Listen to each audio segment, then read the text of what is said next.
Hello दोस्तों, नमस्कार। कैसे हैं आप सभी? स्वागत है आप सभी का SSC mania by MD classes YouTube channel पर। दोस्तों, आज तारीख हो गई है आपकी 17 जून और 17 जून के बाद 6 ही से दिन शेष बचे हैं कि आपका एसएससी सीएचएसएल का नोटिफिकेशन आने वाला है। अगर हम सीजीएल की बात करें तो सीजीएल के बाद सबसे बड़ी वैकेंसी सीएचएसएल है और सीएचएसएल में भारी मात्रा में वो सभी विद्यार्थी फॉर्म भरते हैं जो सीजीएल की तैयारी करते हैं, क्योंकि एग्जाम पैटर्न में बहुत बड़ा अंतर नहीं है, बहुत ही सेम पैटर्न है, चाहे वो टीयर 1 का हो टीयर 2 का हो। तो जो विद्यार्थी सीजीएल भरते हैं वो सीएचएसएल जरूर भरते हैं। तो इस बार जो विद्यार्थी नए होंगे ना, नए विद्यार्थियों को कौन से फॉर्म भरने हैं इस पर आज हम कौन से डॉक्यूमेंट बना लेने इस पर चर्चा कर लेते हैं। क्योंकि फॉर्म तो आप लोग भरोगे, लेकिन जो न्यू स्टूडेंट होंगे उनके लिए समस्या हो सकती है अगर आपने ये डॉक्यूमेंट नहीं बनवाए हैं। तो पहले तो हम ये जान लेते हैं कि आपका जो सीएचएसएल का फॉर्म है वो आ कब रहा है ना।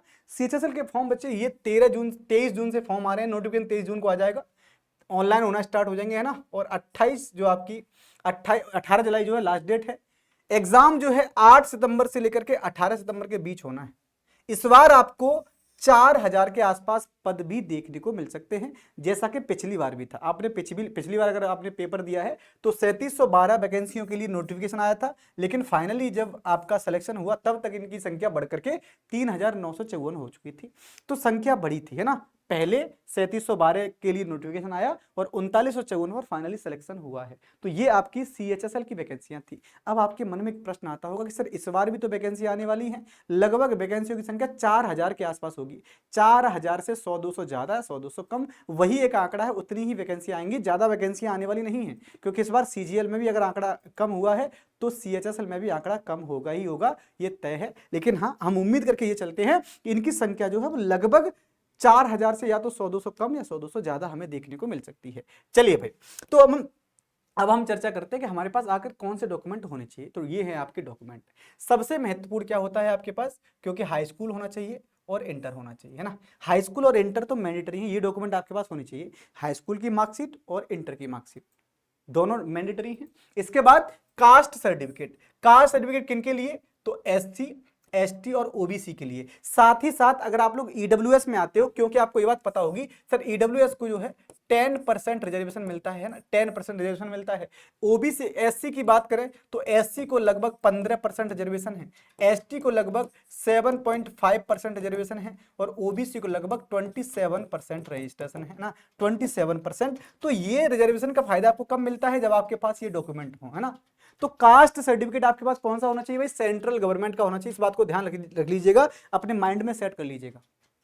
स्टेट गवर्नमेंट का नहीं चलेगा, क्योंकि अगर आप पूरा नोटिफिकेशन पढ़ोगे तो आपको पूरे नोटिफिकेशन में बता भी दिया गया है फाइनली कि भैया आपके पास स्टेट गवर्नमेंट के जाति प्रमाण पत्र से कोई काम चलने वाला है नहीं। सेंट्रल गवर्नमेंट का ही कास्ट सर्टिफिकेट आपके पास होना चाहिए।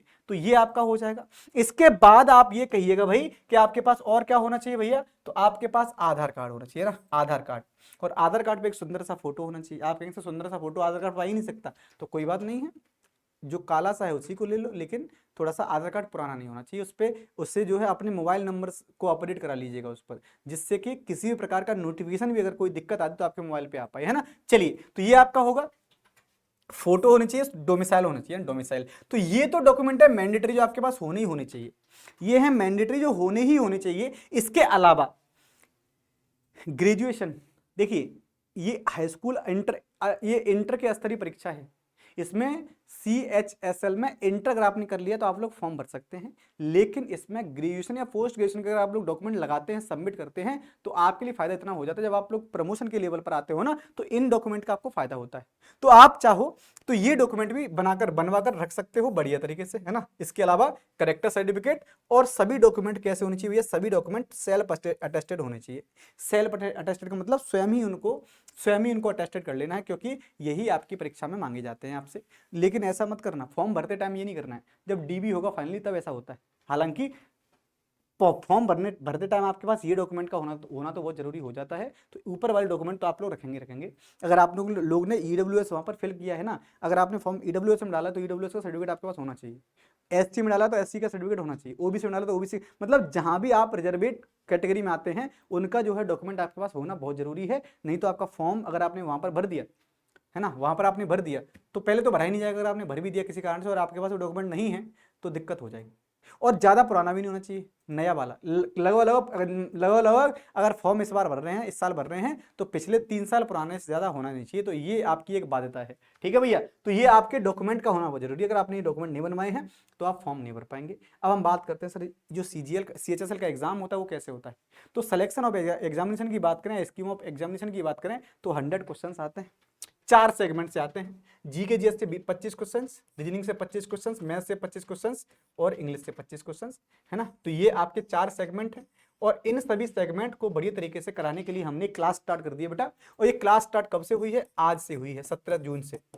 17 जून 2025 से ये क्लासेस स्टार्ट की गई हैं और हमारे द्वारा एक क्रैश कोर्स लाया गया है ना, क्रैश कोर्स। ये क्रैश कोर्स जो है 30 दिन को लेकर टारगेट किया गया है, जिसमें 30 दिन में आपको प्रत्येक टीचर अपने 30 मोस्ट सब्जेक्ट कराने वाले हैं। ये जो आपका प्रॉपर तरीके से देख लीजिएगा, ये आपका बैच है जो कि 30 डे क्रैश कोर्स है। इस क्रैश कोर्स में स्टैटिक जीके आपको सर पढ़ा रहे हैं, 9 बजे क्लास चलती है ना। इंग्लिश वोकैब मैम पढ़ा रही होती है आपको, 10 बजे मॉर्निंग में क्लास चलती है और 11 बजे क्लास होती है मेरी स्वयं की। मैं आपको जीके जीएस में हिस्ट्री, पॉलिटी, ज्योग्राफी, इकोनॉमिक्स ये सभी 4 सब्जेक्ट में कराता हूँ और इनकी क्लास आपकी 11 बजे होती है भाई। तो 11 बजे आप लोग को जरूर आना है। शाम को 6 बजे परम सर, आपके पवन सर रीजनिंग, 7 बजे मैथ आपके मुकेंद्र सर और 8 बजे सीना मैम इंग्लिश लेकर आती हैं। तो ये आपका प्रॉपर क्रैश कोर्स है। 30 दिन 30 टॉपिक हर एक टीचर कराने वाले हैं। 30 topic static, 30 topic vocab, 30 topic मेरे द्वारा, 30 topic reasoning, 30 topic math, 30 topic English. तो ये सभी चीजें आपको रेगुलर बेसिस पर जुड़ना है, एनी टाइम पर जुड़ना है भैया ना। इसके अलावा अगर आप मेरे साथ जुड़ना चाहते हैं ना, तो मेरे साथ जुड़ने के लिए मेरा टेलीग्राम चैनल है बेटा, इसको फॉलो कर लीजिएगा ना। ये मेरा टेलीग्राम चैनल है, इसको जरूर ज्वाइन कर लीजिएगा। यहाँ पर आपको रेगुलर बेसिस पर मेरी क्लासेस की PDF मिलती है। इसके अलावा करंट अफेयर्स के लिए बेहतरीन नोट्स आपको यहाँ पर मिलते हैं। रेगुलर बेसिस पर जो भी घटनाएं हो रही हैं वो मैं आपको यहाँ पर डालता रहता हूँ। तो आप लोग इसके लिए मेरे साथ जुड़ सकते हैं। बाकी कोई भी क्वेरी है, किसी प्रकार की कोई भी दिक्कत है ना, फॉर्म को भरने को लेकर या किसी भी प्रकार की एग्जाम को लेकर दिक्कत हो, तो आप लोग कमेंट बॉक्स में हमारे साथ साझा कर सकते हैं। चलिए भाई, उम्मीद करता हूँ आपको चीज़ अच्छी लगी होंगी। आज के लिए इतना ही। थैंक यू सो मच, बहुत बहुत धन्यवाद।